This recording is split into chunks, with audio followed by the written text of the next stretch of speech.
This is the Lone Crater YouTube. We hope this video helps. You start by making sure your Huawei has cell service and location turned on. This lets the phone receive location-based alerts.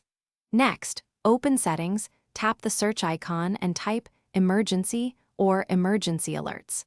Once done, select the Emergency Alerts or Wireless and Networks entry that appears. You do this now so the alert options load correctly. Make sure your SIM is active and not in airplane mode, otherwise the phone can't receive government or carrier alerts. You'll now pick which alerts to receive. Toggle Extreme Threats, Severe Threats, and Amber Alerts. Tap each category to enable or disable it. Then set the notification tone and vibration so you notice alerts. Choose pop-up or full screen so critical messages aren't missed. Make sure the system messaging and emergency services apps are allowed to send notifications and use location. Once set, these preferences control what reaches you during emergencies. So pick loud tones and persistent notifications for highest visibility. Finish by restarting your Huawei.